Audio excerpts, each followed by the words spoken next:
नमस्कार, आप देख रहे हैं सी न्यूज भारत और मैं हूं आपके साथ ज्योति अरोड़ा। वक्त हो गया है न्यूज बुलेटिन का, जिसमें हम जानेंगे कि फिरोजाबाद में कौन सी निकाली गई रैली, झारखंड में कौन बैठा आमरण अनशन पर। सभी खबरों पर होगी विस्तार से चर्चा। तो आइए शुरू करते हैं जिलेवार खबरों का सिलसिला।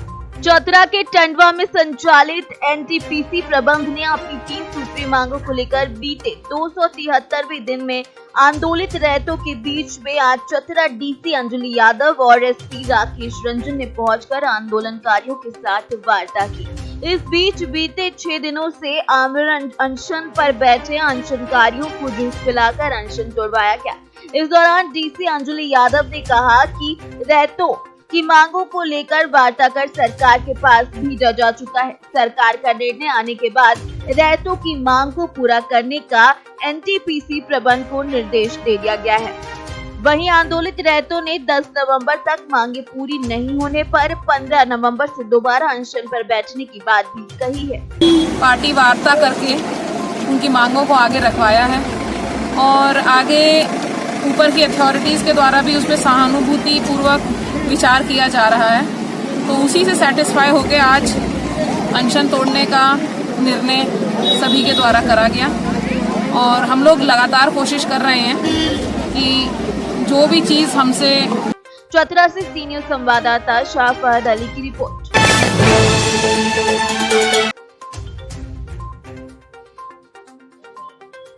मौलिक अधिकार पार्टी के बैनर तले कार्यकर्ताओं ने फिरोजाबाद के गांधी पार्क परिसर में धरना प्रदर्शन किया। इस दौरान प्रदर्शनकारियों ने आरोप लगाया कि देश में बढ़ती महंगाई का जिम्मेदार केवल और केवल बीजेपी सरकार है। धरना प्रदर्शन कर नारेबाजी करते हुए लोग मौलिक अधिकार पार्टी के कार्यकर्ता हैं। बढ़ती महंगाई के विरोध में शुक्रवार को फिरोजाबाद के गांधी पार्क परिसर में धरना प्रदर्शन लोगों ने किया। इस दौरान पार्टी नेता कुलदीप सिंह ने बताया कि देश में महंगाई चरम सीमा पर पहुंच गई है। इसका जिम्मेदार केवल बीजेपी पार्टी है। कोरोना की वजह से शिक्षा का स्तर भी गिरा है और सरकार खामोश है। कुलदीप सिंह जी, आज यहाँ धरने पे बैठे हैं, क्या कार्य किया है आपका ये धरने पे बैठे? इस समय जैसे कि हम आप सभी देख रहे हैं, इस समय महंगाई जो है चरम सीमा पर है, जिसमें यानी वर्तमान सरकार ने सत्ता में आने से पहले उन्होंने अनेक वादे किए कि महंगाई को हम कम करेंगे। जैसे कि हम आप देख रहे हैं, गैस सिलेंडर जो है जब इस सरकार में आए तो उससे पहले कितने का है और आज 900 से ऊपर पार हो चुका है। हम आप सभी जानते हैं। डीजल पेट्रोल की बात की जाए तो उसको भी हम आप देख रहे हैं 100 से पार हो गया है। जबकि इन्होंने वन नेशन वन टैक्स की बात की थी जब जीएसटी लेके आई थी, लेकिन आज की डेट में यानी जीएसटी के दायरे से इन्होंने पेट्रोल डीजल को यानी बाहर रखा है और हर चीज़ को यानी अंदर लिया है, लेकिन पेट्रोल डीजल को बाहर रखा है। तो आज सही बात यह है कि डीजल और पेट्रोल यह जीएसटी के दायरे में लाया जाए तो 50 से 60 रुपये से ज़्यादा यानी इसकी कीमत नहीं होनी चाहिए। आज महंगाई की मार देश की जनता जो झेल रही है, आज पूरे देश और प्रदेश की जनता जो है तरह कर रही है।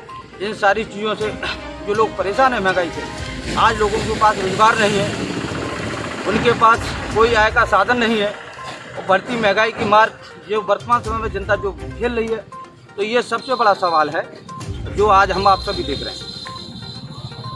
मांगे आपकी यही है, आपकी यही मांगे हैं। इसके साथ साथ मौलिक अधिकार पार्टी जो है आर्थिक आज़ादी की बात कर रही है। आर्थिक आज़ादी की बात की जाए जिसमें संविधान का भाग 4 जो है राज्य के नीति निर्देशक तत्व को हम पढ़ेंगे, जिसमें आर्टिकल है 39 जो स्पष्ट कहता है कि आर्टिकल 39 को हम पढ़ेंगे, को पढ़ेंगे तो वो ये कहता है कि स्त्री और पुरुष के जीविका के पर्याप्त साधन उपलब्ध कराना ये राज्य सरकार की जिम्मेदारी है। कब तक धरना आपका ये 1 दिवसीय कार्यक्रम है आज। और फिरोजाबाद से सीनियर संवाददाता दीपक की रिपोर्ट।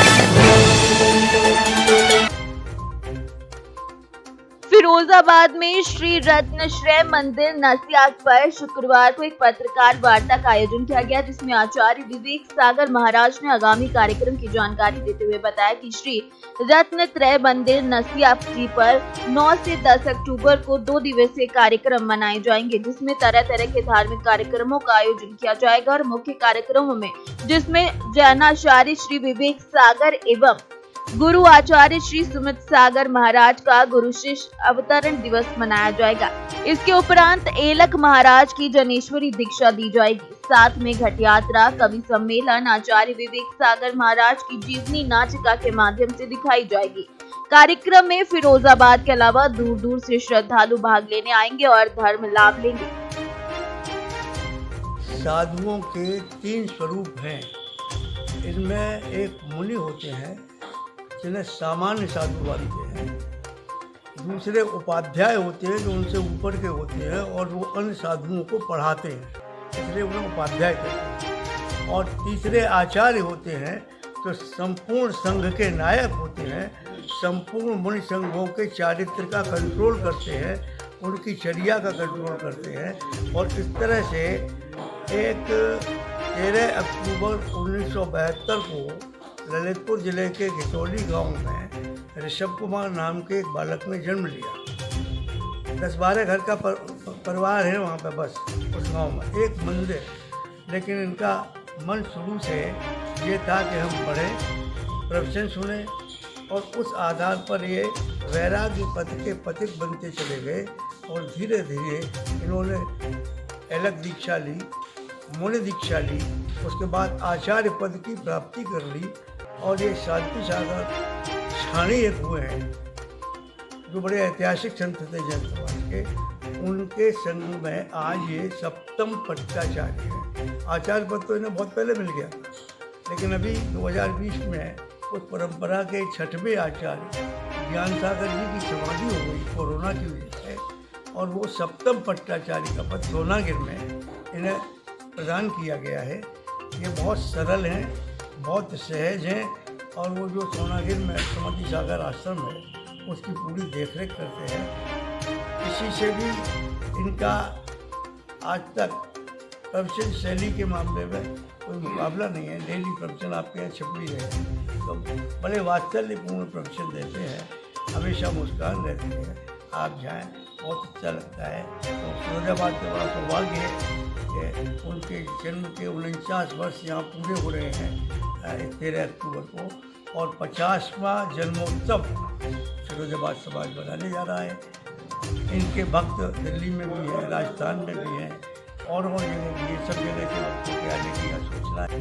परम पूज्य आचार्य विवेक सागर जी महाराज जी का 50वां अवतरण दिवस और उनके दीक्षा गुरु परम पूज्य आचार्य सुमत सागर जी का 104वां जन्म जयंती महोत्सव, ये कार्यक्रम यहाँ है। उसकी प्रथम चरण में एक भव्य घट यात्रा 155 सौभाग्यशाली महिलाओं द्वारा, उसके बाद में झंडारोहण, पांडाल शुद्धि का कार्यक्रम, और उसके बाद एक जैनेश्वरी मुनि दीक्षा आचार्य श्री के द्वारा होगी, विनयांजलि सभा होगी, और पाद प्रक्षालन, आचार्य निमंत्रण, ये सभी कार्यक्रम यहाँ संपन्न होंगे। रात्रि का कल का एक विशेष आकर्षण होगा। इनका गांव किशोली ललितपुर में जन्म हुआ था। जन्म का नाम इनका ऋषभ कुमार था। ऋषभ कुमार से लेकर आचार्य विवेक सागर तक कैसे बने, इनकी चित्रण लीला एक नाटक के मंचन द्वारा यहाँ किया जाएगा। वो राम कुमार एंड पार्टी यहाँ आ रही है, तो उसके द्वारा संगीत निशा, तत्पश्चात 10 तारीख को कार्यक्रम ये सब संपन्न विधिवत रूप से हो, दीक्षा वगैरह के। इनके साथ अलग जी हैं, उनकी मुनि दीक्षा होगी, और रात को विराट कब सम्मेलन, ये सभी कार्यक्रम। आज ये वार्ता हमारे दिगंबर जैन संप्रदाय में निर्गंत मुनि सर्वोच्च पद होता है, और 10 तारीख को संघस्थ एलक जी अर्चित सागर जी महाराज की मुनि दीक्षा का कार्यक्रम संपन्न होगा। इसके साथ साथ हमारे परम पूज्य गुरुदेव आचार्य श्री सुमति सागर जी महाराज की 104वीं जन्म जयंती महोत्सव का कार्यक्रम भी आयोजित है। उसी समय उनके शिष्य की भी जन्म जयंती का अवसर है, इसलिए गुरु शिष्य जन्म जयंती महोत्सव के रूप में 10 तारीख को यह कार्यक्रम आयोजित किया गया है। विस्तृत जानकारी आपके लिए सुशील जी प्रदान करेंगे। महाराज जी, एक सवाल और करना चाहूँगा। आप गृहस्थ जीवन से आपका इस ओर रुझान, मतलब किससे प्रेरणा मिली आपको? दिगंबर मुनिराजों के दर्शन करने से, उनके उपदेश सुनने से हमें इस मोक्ष मार्ग की ओर अग्रसर होने की प्रेरणा प्राप्त हुई है। इसके साथ साथ भी युवावस्था में ग्रस्त में भाभी जी का एक्सपायर होना भी हमारे लिए इस और बैराग का कारण बना। फिरोजाबाद से सीनियर संवाददाता दीपक की रिपोर्ट। थाना किचौर के गांव अमरपुर में रास्ते में बाइक खड़ी करने को लेकर दो पक्षों में कहासुनी के बाद मारपीट हो गई, जिसमें 2 लोग घायल भी हो गए। घायलों ने थाने पहुंचकर 4 आरोपियों के खिलाफ तहरीर देकर कार्यवाही की मांग की है। खिचौर में गांव अमरपुर निवासी लेनी सिंह पुत्र ब्रह्म सिंह ने दी तहरीर में बताया कि सकरे रास्ते पर गांव के ही भोलू की बाइक खड़ी थी, जिससे आने जाने में दिक्कत हो रही थी। आरोप है कि जब भोलू से बाइक हटाने को कहा गया तो भोलू ने गाली गलौज कर दी और विरोध करने पर अपने साथियों के साथ मिलकर मारपीट करने लगा, जिसमें राम गोपाल और लेनी सिंह घायल हो गए। पीड़ित ने थाने पहुंचकर तहरीर देते हुए न्याय की गुहार लगाई है। क्या नाम है आपका? राम गोपाल। क्या पूरा मामला है? मामला यह है, हमारी गली 3.5 फुट की है। मैं तो गाजियाबाद रहता हूँ, ये मेरे बड़े भाई के बेटे हैं, ये गांव में रहते हैं। इनका पड़ोसी से बाइक खड़ी करने के पीछे कोई विवाद हुआ। मैं इन्हें समझाने के लिए आया, दोनों भाई बैठा रखे थे, दोनों को मैं समझा रहा था। उनका एक लड़का, क्या नाम था? अर्जुन नाम का लड़का आया और मैं आते ही रथ बजाना शुरू कर दिया। मेरा सिर ठोक दिया, मेरा बहुत मारा, 3-4 लड़के थे, बहुत मारा। मेरठ से सीनियर संवाददाता मयंक अग्रवाल की रिपोर्ट।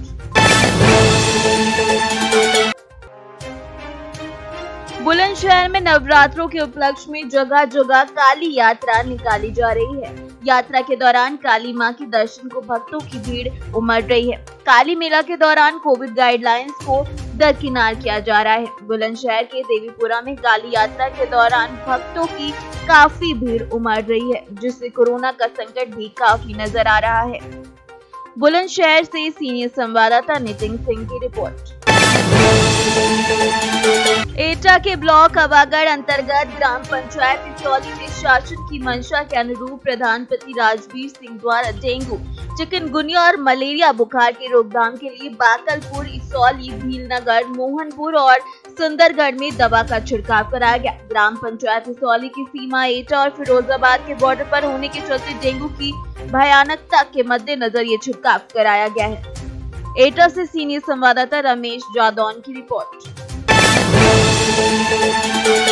टूंडला में आगामी चुनाव को लेकर लगातार चुनाव आयोग के द्वारा उत्तर प्रदेश के विभिन्न जनपदों एवं तहसील परिसर पर लोगों को मतदान के प्रति जागरूकता लाने के लिए तमाम कार्यक्रम आयोजित किए जा रहे हैं। इसी क्रम में आज फिरोजाबाद के टूंडला तहसील प्रशासन ने मतदाता जागरूकता अभियान रैली निकालकर लोगों को मतदान के प्रति जागरूक किया। वहीं रैली का शुभारंभ टूंडला एसडीएम ने हरी झंडी दिखाकर किया, जो टूंडला बीआरसी कार्यालय से शुरू होकर नगर के मुख्य मार्गों से होती हुई तहसील कार्यालय पर जाकर संपन्न हुई, जिसमें लोगों के तमाम श्लोक लिखी पट्टिकाओं के हाथों में लेकर लोगों को मतदान के लिए जागरूक किया गया। वहीं रैली में टूंडला एसडीएम बुशरा बानो ने लोगों को मतदान के प्रति जागरूक करते हुए कहा कि जिन लोगों ने 18 साल की आयु पार कर ली है, वो लोग अपने वोट जरूर बनवाएं और अपने मत का प्रयोग जरूर करें।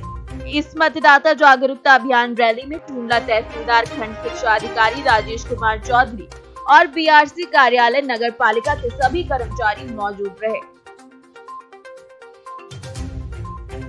फिरोजाबाद से सीनियर संवाददाता दीपक की रिपोर्ट। रामकृष्ण मिशन हॉस्पिटल के गर्ल्स हॉस्टल में छात्रा के फांसी के फंदे पर झूलते मिले शव के संबंध में उसके परिवार वालों ने एफआईआर दर्ज करा दी है।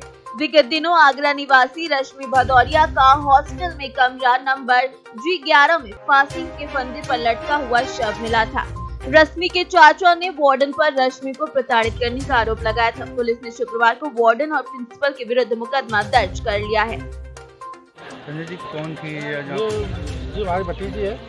अभी जो क्या नाम है इनका? दादी को लड़की ने फोन किया था संडे के दिन कि मुझे यहाँ की वार्डन बहुत परेशान कर रही है, तुम आ जाओ। मगर कल हमारे पापा का श्राद्ध था, इसलिए दादी आ नहीं पाई। आज का प्रोग्राम था उनका आने का, तो आज ये सूचना मिल गई कि इसने सब धोखा कर लिया है। क्या नाम है लड़की का? लड़की का नाम है रश्मि भदौरिया।